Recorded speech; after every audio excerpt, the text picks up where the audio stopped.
Sama-sama tayong magiging sarakli.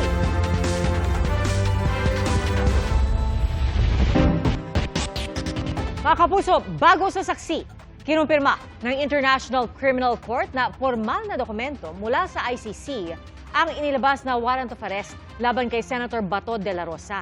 Ayon po sa tagapagsalita ng ICC, confidential at nakasil ang warrant na inilabas ng Pretrial Chamber 1 noon pang November 6, 2025. Muli pong pumasok sa Senado si De La Rosa ngayong araw matapos lumiban ng halos kalahating taon. Nakipambuno pa siya sa mga taga-NBI na sumubok humarang sa kanya. Saksi, si Ian Cruz. Sa kuha ng CCTV sa Senado, makikitang tumatakbo si Senador Ronald Bato de la Rosa. May puntong nadapa pa siya sa hagdan, papasok sa plenaryo. It's a crime. This is the worst government. Nanggagalaiti si de la Rosa.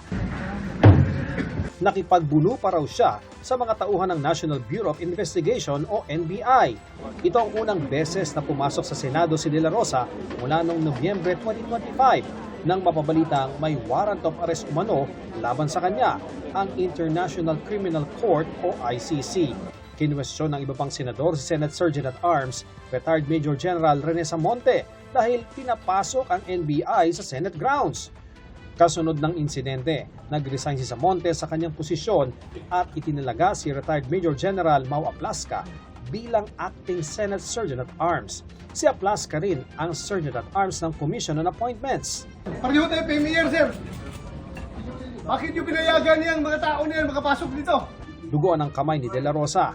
Bakit daw po nila kayo hinaharang? I don't know. Baka ayaw na ako makabuto para hindi mapalitan ang liderato ng Senado. So nagagalit. Ano pa bang ibang purpose doon? Bakit po nila hinaharang? Kalaunan ay nadagdag si De La Rosa sa bilang ng bagong mayorya I, Alan Peter Schramm Cayetano, na nagluklo kay Senador Alan Peter Cayetano bilang bagong Senate President. Sa plenaryo, kinwestiyon ng bagong majority senators ang ginawa ng mga taga-NBI. How can we allow other people to wrestle or even not to let him or preventing him to enter this August chamber? Ano ang ginagawa ng Sergeant at Arms? Bakit nila pinapayagan ito na gawin ito sa isang senador? Isang halal na senador. Antonio Trillanes and some NBI operatives are still at the library, Mr. President. May I move that the Sergeant at Arms remove these people from the vicinity of the Senate? Paliwanag ni Cayetano, welcome si Trillanes sa Senado bilang dating senador. Pero ni De La Rosa, He is part of the harassment, unless Mr. he is President. part of the harassment. So, Kasama niya. You gave me that Siya answer. ang nagawa sa Yes. NBI na harangin ako dito. So, Bakit natin hayaan siya nandito yes. siya? Yung nag-asulto sa iyo, hindi dapat pakawalan. Dapat dalin sa for inquest. No? Yung kung walang kilalaman na nandito at wala silang official business dito, may motion ang Senator Bato na paalisin sila sa Senate. ipinag-utos ni Cayetano sa Office of the Sergeant at Arms ng Senado na imbestigahan ang insidente. Nag-lockdown din sa Senado dahil may motion na kilalanin kung sino ang mga sangkot sa nangyari kay Senador Bato para maipagharap ng reklamo. Sa panayam, sinabi ni De La Rosa na nandito lang siya sa Metro Manila bago pumunta sa Senado. I was with the sounds of the air and the beast of the field. Davao, sir. It's with nature. Pero ngayon, All those months. ngayon sir, galing kayong Davao. Sir, tuloy na po yung pagpasok nyo? Everyday ka papasok dito, sir? Nang tanungin tungkol sa umano'y warrant of arrest sa kanya ng ICC. Saan dito lang, oh? Harapin natin. Alam mo, masadyos natin yan lahat. Whatever, dapat dadaan sa proseso. Hinihingan pa namin ng pahayag ang NBI kung bakit nandun sila sa Senado. Si dating Senador Antonio Trillanes IV ang humarap sa media para ipakita ang warrant of arrest mula sa ICC. Para anya ito sa kasong Crimes Against Humanity kung saan co-conspirator si De La Rosa at iba pang may kinalaman umano sa war on drugs si dating Pangulong Rodrigo Duterte. Dati nang hinamon ni Bato si Trillanes na sumama sa pag-aresto sa kanya. Dati na siyang hinamon ni Bato na sumama sa pag-aresto sa kanya. Go ahead, make my day, Mr. Trillanes! Sige! Go ahead! Kahit sumama ka pa, mag-serve ng warrant. Sumama ka, ikaw mismo magpusa sa akin. Sabi ni Bato, kaya ako nandito dahil personally niya ako ni-request na sasamahan ko yung magpo-posa. So, nandito. Ni Trillanes, maaring arestuhin si De La Rosa pero hindi na isilbi ang warrant kay De La Rosa na nasa ilalim ng protective custody ngayon ng Senado. Senator Bato is under protective custody na. So But I still ask him whether he wants to go home, whether he wants to attend. That's why nga ang motion ni Senator Marcoleta napayagan siya through Zoom or any teleconferencing. Para lang may options din siya. Sabi ni Trillanes, obstruction of justice raw ang sinabi ng Senate President na poprotektahan si De La Rosa. Kasi valid warrant po ito ng ICC na transmit via the Interpol na sineserve po ng ating local authorities.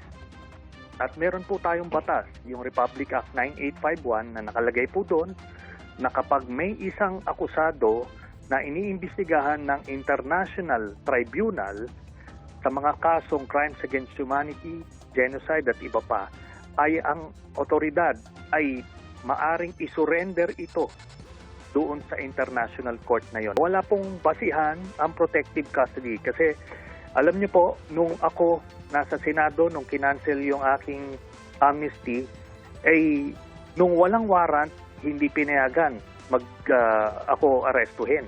Pero nung nag-issue po yung RTC sa Makati ng warrant of arrest, ako po ay inaresto sa loob mismo ng Senado habang may session. So today po, immorally, illegally, lahat po na violation ay ginawa nila, nakipaghabulan sila sa loob ng Senado. May proseso po ang pag-serve ng warrant. They have to coordinate with the Senate President and then may legal remedies po ang isang senador katulad ng kahit sinong Juan de la Cruz na pwede pumuntang korte. So we have Senate Resolution 44 na nagsasabi na kapag ka ito ay foreign warrant, kailangan dumaan pa rin to sa local court. Tapos yung local court ang mag-i-issue ng warrant of arrest and sasiguruduhin lang natin na may due process. Handa naman daw silang makipag-usap sa NBI o sa DOJ para magkaroon ng resolusyon. Kinukwestiyon naman ni De La Rosa ang hawak na arrest warrant ni Trillanes. Hindi klaro. Hindi klaro yung kanyang warrant. Wala daw case number. Meron doon is lang yung situation number lang. So malabo ito maging warrant of arrest. Kaya pinipilit niya na secret daw. Kasi gusto nila pilit na akong dadalhin sa dahig. Surrender doon. Nakakuha ang GMA News ng kopya ng arrest warrant ng International Criminal Court para kay De La Rosa mula kay Trillanes. Nakasulat sa unang pahina nito, secret ex parte, only available to the prosecution. May date din itong November 6, 2025. Inisyo ito ng Pretrial Chamber 1. Batay sa dokumento, naniniwala ang Chamber na kailangang arestuhin si De La Rosa para masigurong haharap siya sa korte at para hindi niya maharang ang investigasyon.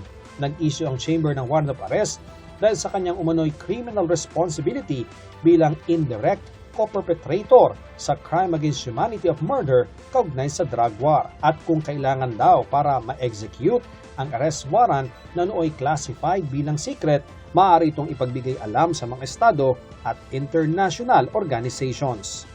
Hinihingan pa namin ng reaksyon dito si De La Rosa. Sabi ng kampo ni Trillanes na i-transmit na ang warrant sa Philippine Center on Transnational Crime o PCTC na counterpart ng Interpol sa Pilipinas. Sinusubukan naming hingan ng pahayag ang PCTC pero wala pa silang tugon sa ngayon. Ako si Ian Cruz, ang inyong saksi. Na-endorso na po sa Senado ang Articles of Impeachment laban kay Vice President Sara Duterte. Yan po ay matapos pagtibayin sa plenaryo ng Kamara ang House Resolution na nagtatakda rito. Saksi, si Tina Panganiban Perez. Sa ikalawang pagkakataon, inimpeach ng Kamara si Vice President Sara Duterte. House Resolution number 989, together with the findings, conclusion, recommendations contained in Committee Report number 261 are hereby adopted. Sobra sa kailangang 106 na kongresista ang bumoto pabor sa committee report ng House Committee on Justice, pati na sa resolusyong nagtatakda ng Articles of Impeachment laban sa bise. 257 ang bumotong yes, 25 ang no at 9 ang nag-abstain. Idinaan sa roll call ang pagboto o isa-isang tinawag ang mga kongresista at inilista ang kanilang mga boto. Nakita natin lahat ang smoking guns, ang bilyon-bilyones na perang dumaan sa accounts ni Vice President Sara Duterte sa kabila ng milyones lang na dineklara sa kanyang salin. To Vice President Sara, see you in the impeachment court. This is not about 2028. This is not about political alliances. This is about whether we still believe that no one is above the law. Sara Duterte is our nation's most vocal anti-corruption figure, as she is the first one to reveal the massive flood control corruption. Yet instead of congratulating her for these achievements, you instead seek to remove her, as you believe that her presidential ambitions will interfere with the traditional political practices that our nation has grown accustomed to. I will not waste our nation's future, which is why my vote is no. My vote is no. Let me be clear. A no vote today does not diminish our duty to demand transparency, uphold accountability, and ensure that all public officials remain answerable to the Filipino people.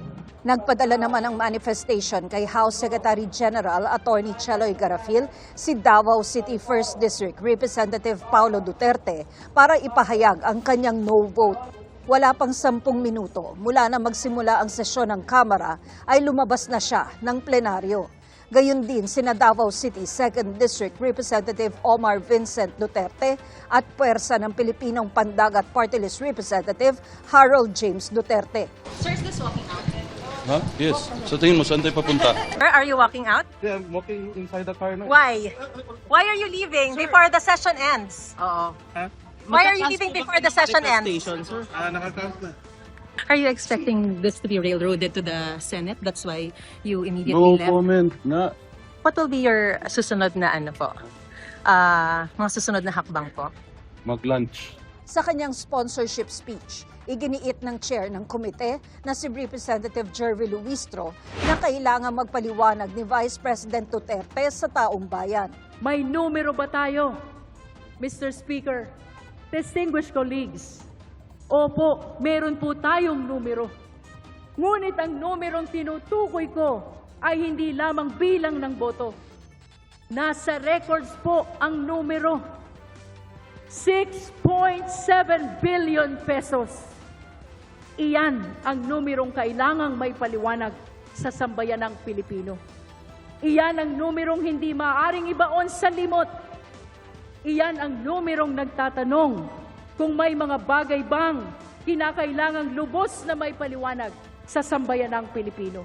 Giit pa ni Luistro, ang Articles of Impeachment ay nakaangkla sa mga ebidensya. Kasama rito ang certification mula sa Philippine Statistics Authority na walang birth, death at marriage certificates ang ilang tumanggap ng confidential funds. Notices of disallowance ng Commission on Audit at transaction reports galing sa Anti-Money Laundering Council sa bilyong-bilyong pisong pumasok at lumabas sa bank accounts ng bise at kanyang asawa.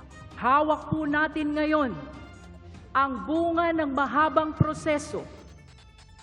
Hindi ito nabuo sa isang gabi.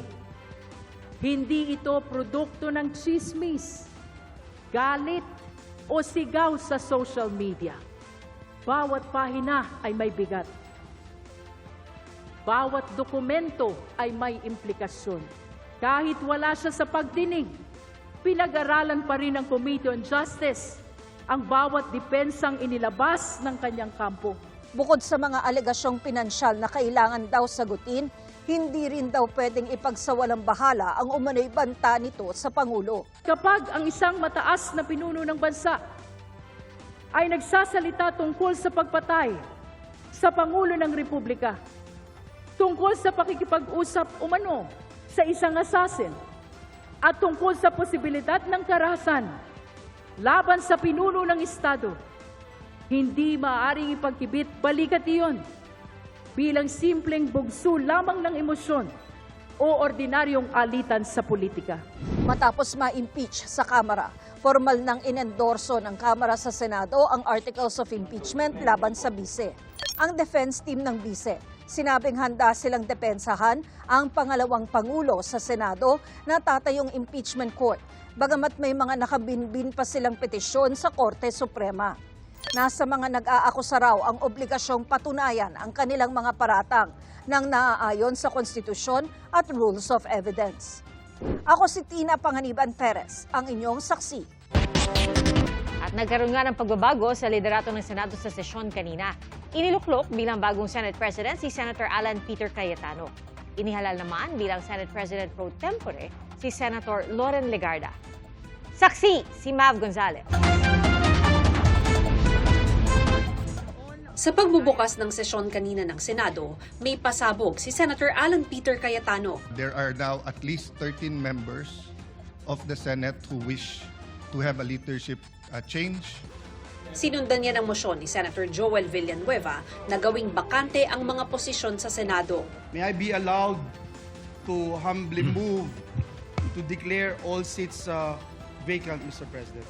With 13 affirmative votes, 10 negative votes, and 1 abstention, the positions in all the positions in the Senate is hereby declared vacant.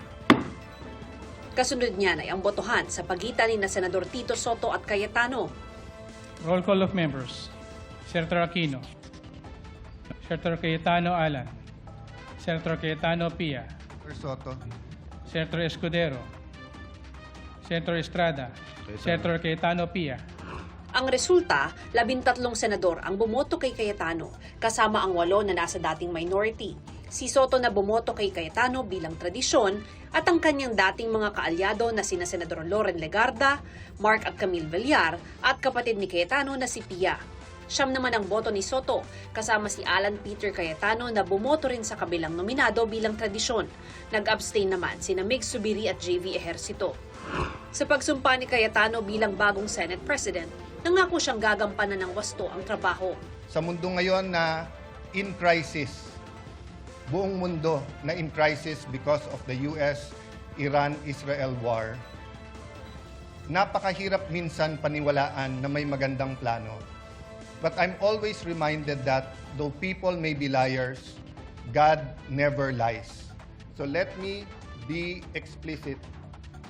Our job together, my job, is to serve you, dear senators, to serve this nation, to serve God above all, and to do what is right. Binagyang diin ni Cayetano na walang kinalaman sa impeachment ni Vice President Sara Duterte ang pagpapalit ng liderato ng Senado. Before us might be the impeachment, let it make it very clear. May mga lumabas sa news and hindi ko kayo sinisisi kung sinasabi niyo sa news na ang pagpalit ng leadership ay tungkol sa impeachment, hindi po. Sa isang post, tiniyak naman ni dating Senate President Soto na nananatili ang kanyang katapatan sa saligang batas at sa mga Pilipino. Itinalaga namang Senate President pro tempore si Senador Loren Legarda. Ako si Mav Gonzalez, ang inyong saksi.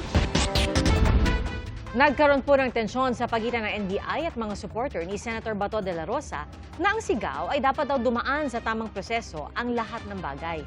At saksi live, si Katrina Son. Katrina? Pia, nagtipon ng mga supporters ni Senator Bato de la Rosa at ni dating Pangulong Rodrigo Duterte sa front gate bago makapasok ng Senate building. Mula kaninang mag-lockdown at isara ang mga gate dito sa Senado, hanggang sa mga oras na ito ay tuloy-tuloy pa rin ang ginagawang pagpapahayag ng mga sentimiento ng mga supporters ni Senator Bato de la Rosa at ni dating Pangulong Rodrigo Duterte. Para sa kanila, muling nauulit ang ginawa noon sa dating Pangulo. Ngayon, ginagawa naman daw nila ito kay Senator de la Rosa. Pagbibigay din nila na bakit daw natin kailangan gawin ito sa mga kapwa natin Pilipino. Nararapat din daw na dumaan sa tamang proseso ang lahat at hindi sa ganitong pamamaraan kung saan may nasasaktan na. Nagkagirian din kanina sa pagitan ni NBI Director Melvin Matibag at ng mga supporters ni De La Rosa. Nagkaroon din ng hamunan, ngunit agad naman itong nahinto nang papasukin na sa front gate ng Senado si Matibag.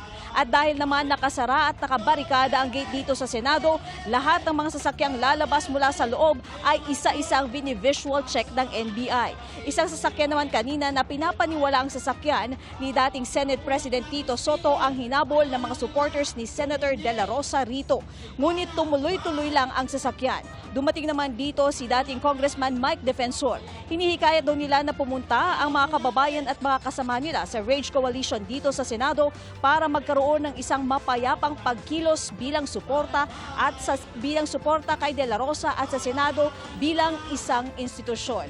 At Pia, hanggang sa mga oras naman na ito ay tuloy-tuloy pa rin ang ginagawa nila rito ngayon na kilos, protesta at kapansin-pansin din na kung kanina ay mangilan-ngilan lang yung nakita natin, ngayon ay halos na triple na yung dami ng mga supporters ni De La Rosa rito.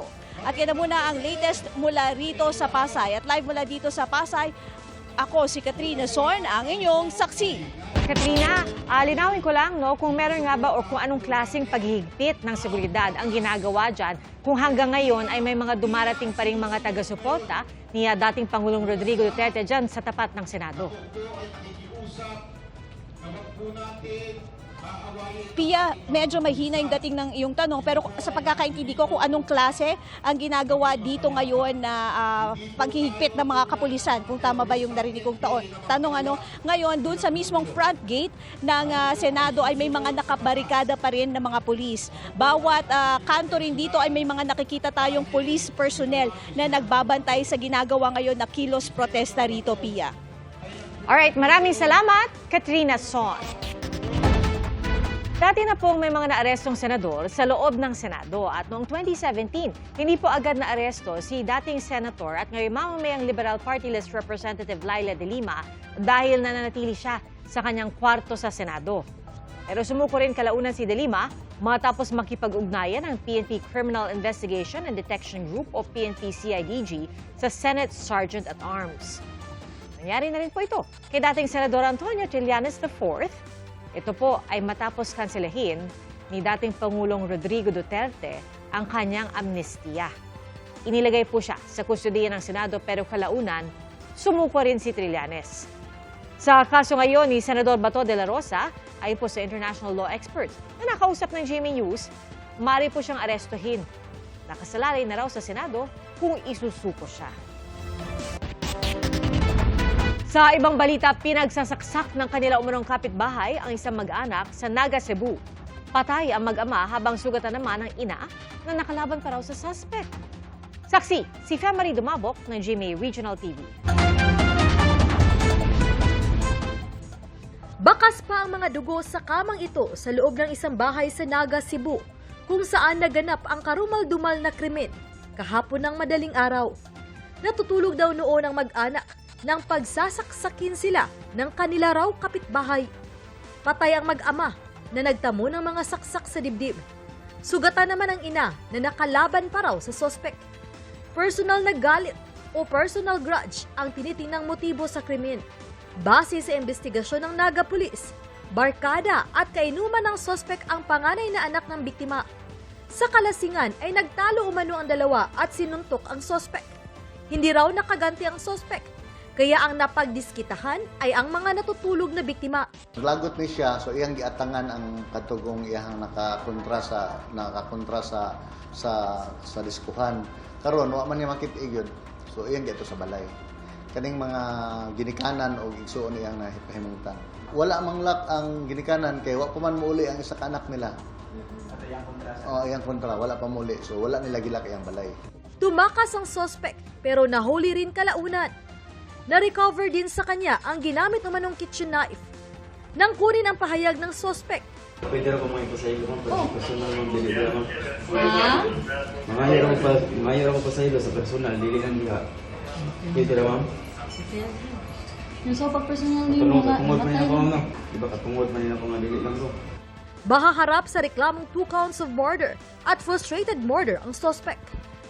Ako si Marie Dumabok ng GMA Regional TV, ang inyong saksi.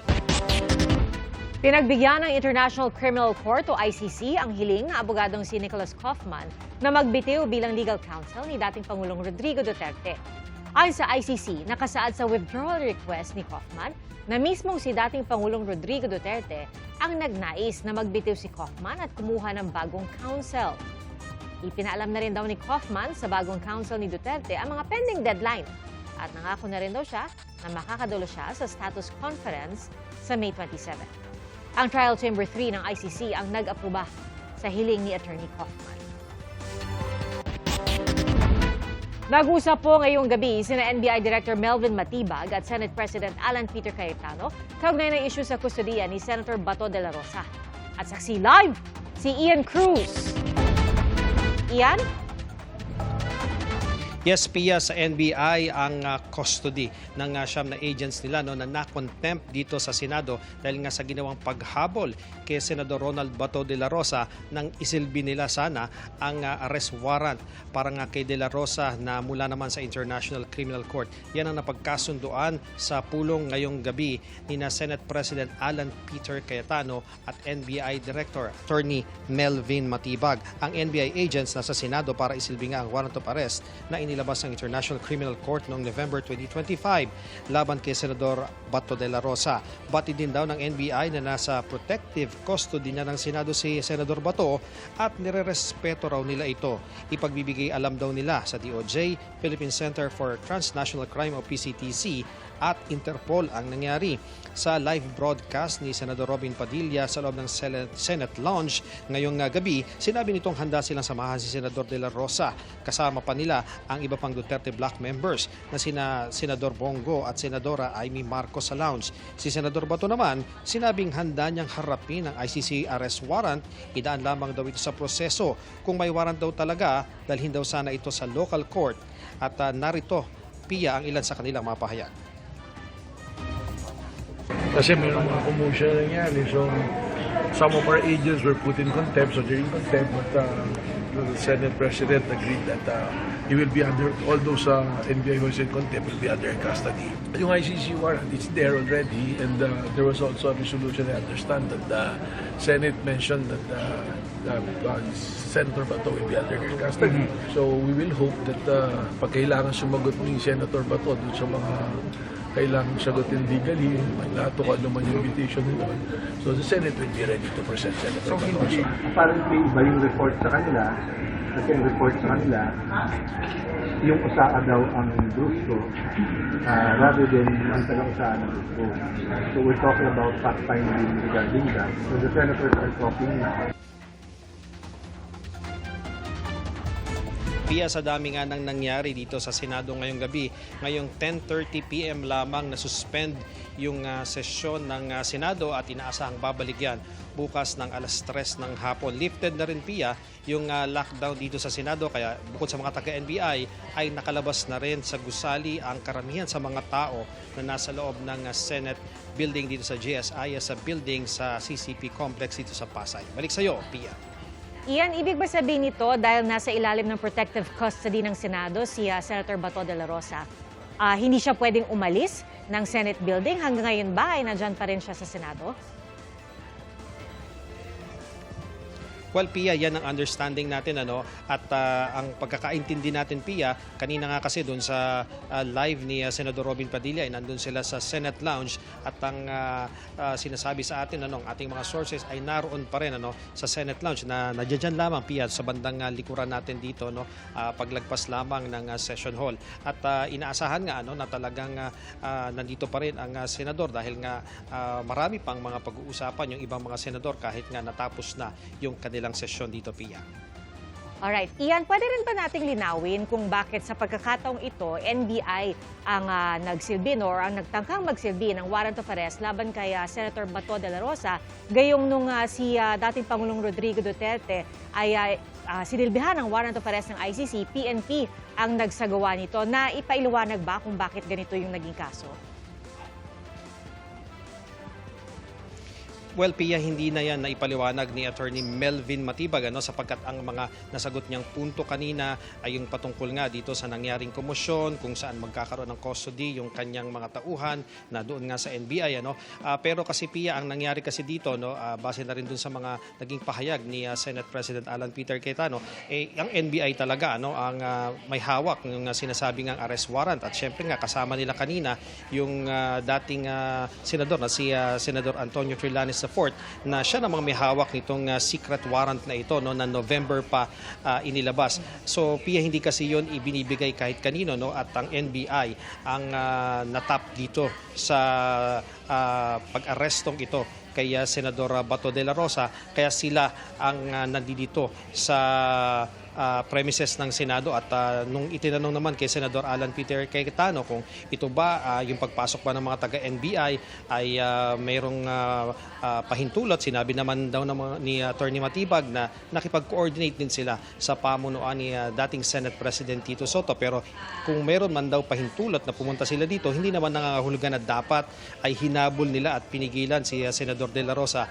na makapasok doon sa session hall kung saan nga naganap yung pagpapalit ng liderato ng Senado kanina, Pia. Alright, Ian, mahaba ang inyong araw dyan sa Senado, pero mag-aabang kami kung sakali meron pa kayong ibang mga updates sa pagpapatuloy ng saksi. Maraming salamat sa iyo, Ian Cruz. Matapos pong isang buwan, tuluyan ang naapula ang sunog sa Navotas Sanitary Landfill. Pero hindi po dyan natatapos ang pagpapanagot sa dating operator nito. Saksi si Oscar Oida. Isang araw matapos i-anunsyo na fire out na ang sunog sa Navotas Sanitary Landfill, wala nang makakapal na usok na isang buwan ding sumasaklob dito at mga kalapit na lugar. Kanina, personal na nag-inspeksyon dito ang kinatawan ng iba't ibang ahensya tulad ng DPWH, DNR, DOTR at MMDA. Kita nyo naman ngayon, klaro na, wala nang usok. Dati hindi natin makita yung abandong, ngayon nakikita na natin, nakikita natin ang Valenzuela. Ang lahat ng ito naging posible umano dahil sa pagtutulungan ng iba't ibang ahensya ng gobyerno, pati na rin ang pribadong sektor. Ito po yung talagang magandang ehemplo po ng sinasabi nating whole of government approach. Pero hindi po ito kakayanin lamang ng gobyerno kung wala pong tulong ang pribadong sektor din po. Present din kanina si Ambassador Endo Kazuya ng Japan na nagpadala rin ng tulong sa pag-apula sa apoy. Kasama ninyo kami is the spirit that Japan cherishes in partnering with the Philippines. Japan hopes to remain a valuable partner who stands by the Philippines, especially during difficult times. Hindi rin siyempre nakalimutan. Maraming salamat rin po doon sa mga manggagawa po natin dito. Nakita po ninyo, alas 8 pa lang, napakainit na. Halos wala ho silang pahinga. Okay? At kuminsan, nahihinto yung kanilang trabaho dahil sa ihip ng hangin. Bagamat fire out na, tututukan pa rin daw ito ng mga ahensya ng gobyerno. Tuloy-tuloy din umano ang pagpapanagot sa dating operator ng landfill na Fileco. Meron na pong tuloy-tuloy na ugnayan with the Solicitor General's Office po. Yan po, sila po ang abogado ng pamahalaan. And right now, pinag-aaralan po kung ano pong mapafile natin kung meron man. Sinusubukan namin kunin ang kanilang panig. Pero dati nilang sinabi, dahil nailipat na raw ang posesyon ng landfill sa San Miguel, hindi na sila maaring magsagawa ng engineering works doon. Oscar Oida ang inyong saksi! Tumaob po ang truck na yan matapos salpukin ang isang motorsiklo at isang tindahan ng mga prutas sa Manolo Fortich, Bukidnon. Ayon sa pulisya, pauwi na sana galing seminar sa Malaybalay City ang mga sakay ng truck na magkaaberya ang preno nito. Isa ang patay sa disgrasya habang sugatan ang 9 na iba pa. Hindi humarap ngayong araw sa National Bureau of Investigation si Peanut Gallery Media Network o PGMN anchor CJ Hiro. Ang kanyang abogado na si Attorney Lian Kakapit ang nagpunta sa NBI. Ayon kay Attorney Kakapit, out of town ang kanyang kliyente ngayon at walang natanggap na sabtina. Pero magsusumiti raw si Hiro ng affidavit para sagutin ang mga tanong ng NBI. Itinuturing pong person of interest si Hiro sa umunay tangkang pangingikil ni PGMN founder Franco Mabanta kay dating House Speaker Martin Romualdez.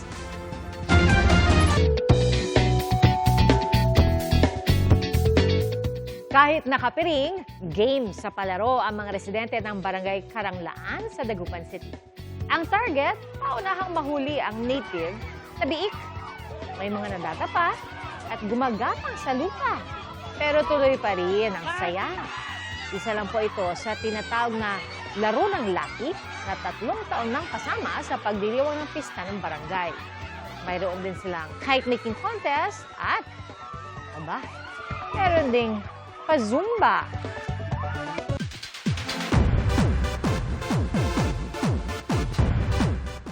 Maaksyon ang pagbabalik sa GMA Primetime ni Dingdong Dantes para sa kanyang pinagbibidahang The Master Cutter.